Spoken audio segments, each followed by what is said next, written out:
السلام علیکم دوستو، ادب نامہ کی سیریز اصناف ادب میں خوش آمدید۔ پچھلی ویڈیو میں ہم نے ڈرامہ اور ڈرامہ کی اقسام پر بات کی تھی۔ اگر آپ نے ویڈیو نہیں دیکھی تو آپ آئی بٹن پر کلک کر کے ویڈیو دیکھ سکتے ہیں۔ ویڈیو کا لنک آپ کو ڈسکرپشن میں بھی مل جائے گا۔ آج کے اس ویڈیو میں ہم ڈرامہ کے اجزاء ترکیبی پر بات کرتے ہیں۔ ڈرامہ کے اجزاء ترکیبی۔ ڈرامہ کے اجزاء ترکیبی کچھ اس طرح سے ہیں: پلاٹ، مکالمہ، کردار، تصادم، نقطۂ عروج و انجام، ارتقائی مراحل۔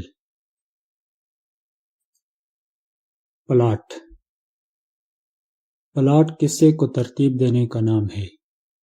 ڈرامہ نگار واقعات کو اس طرح ترتیب دیتا ہے جس طرح کسی ہار میں موتی پروئے جاتے ہیں۔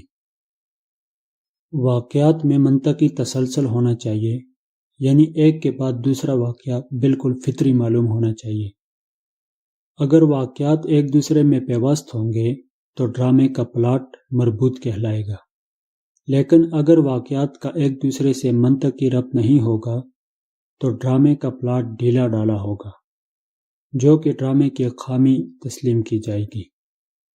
ڈرامے میں واقعات کی ترتیب کچھ اس طرح ہونی چاہیے: ڈرامے کے کرداروں کا تعارف، واقعات میں پیچیدگی اور الجھن پیدا کرنا، الجھن اور پیچیدگی کو دور کرنا، تربیہ یا علمیہ تاثر پیدا کر کے کہانی کا اختتام کرنا۔ مکالمہ: کردار اپنے خیالات اور جذباتی کیفیات کا اظہار جن الفاظ کے ذریعے کرتے ہیں انہیں مکالمہ کہا جاتا ہے۔ ڈرامے کی کامیابی کا انحصار سارے کا سارا مکالمہ پر ہے۔ ڈرامے کی کامیابی کا دار و مدار مکالمہ پر ہے۔ مکالمہ جس قدر مختصر، مؤثر، پرکشش اور برمحل ہوگا، ڈرامہ اسی قدر کامیاب ہوگا اور دیکھنے والے یعنی ناظر کی دلچسپی کا باعث بنے گا۔ ڈرامے میں طویل مکالمے ناظر کی توجہ ڈرامے کے اصل موضوع یا مقصد سے ہٹا دیتے ہیں اور دیکھنے والے کی بوریت کا سبب بنتے ہیں۔ مکالمہ موقع، محل اور کردار کی شخصیت کے عین مطابق ہونا چاہیے۔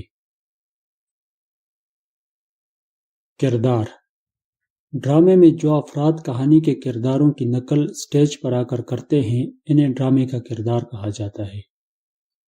ڈرامے میں کرداروں کو بنیادی حیثیت حاصل ہے۔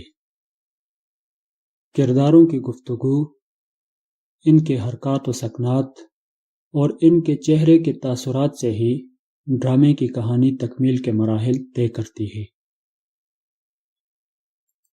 تصادم: تصادم یا کشمکش ڈرامے کا ایک اہم عنصر ہے۔ ڈرامہ خیر اور شر کے تصادم اور ٹکراؤ سے جنم لیتا ہے۔ ڈرامہ میں متضاد طبیعتوں کے مالک مختلف قسم کے لوگوں کے اندر کی نیکی اور بدی جیسے متضاد جذبات تصادم کا باعث بنتے ہیں۔ قصے میں دلچسپی کا عنصر برقرار رکھنے کے لیے کہانی میں کشمکش کا ہونا ضروری ہے۔ حالات کے مختلف پہلوؤں میں کشمکش ظاہر کر کے ڈرامہ نگار کہانی میں ایک پیچیدگی پیدا کر دیتا ہے، لیکن اس پیچیدگی کا مقصد ناظرین کے ذہنوں کو الجھانا نہیں ہوتا بلکہ انہیں آہستہ آہستہ ذہنی طور پر انجام کے لیے تیار کرنا ہوتا ہے۔ نقطۂ عروج و انجام: ڈرامے میں مرکزی خیال اور پلاٹ کے سفر کی آخری منزل نقطۂ عروج اور انجام ہے۔ ڈرامہ نگار قصے کو ایک محسوس مقام سے شروع کر کے اسے مختلف مراحل سے گزارتا ہوا ارتقاء کی آخری منزل تک لے جاتا ہے۔ یہی وہ مقام ہے جس کو نقطۂ عروج کہا جاتا ہے۔ پلاٹ کے اعتبار سے نقطۂ عروج ڈرامے کا انتہائی اہم حصہ اور نازک موڑ ہوتا ہے، کیونکہ حالات کے سارے سلسلے اور واقعات کی ساری گتھیاں یہاں آ کر جمع ہو جاتی ہیں۔ یہی وہ موڑ ہے جہاں پر ڈرامہ نگار کی ساری فنی صلاحیتیں آشکار ہوتی ہیں۔ واقعاتی اور تاثراتی اعتبار سے ڈرامہ نگار ناظرین کو نقطۂ عروج میں جس منزل پر چھوڑتا ہے، انجام کا مرحلہ دراصل اس کا منطقی نتیجہ ہے۔ اگر ڈرامہ نگار نے نقطۂ عروج کے مرحلے کو، جو ڈرامے کی جان ہے، کامیابی سے طے کر لیا، تو ڈرامے کو اس کے انجام تک پہنچانا کچھ مشکل نہیں ہوتا۔ ارتقائی مراحل۔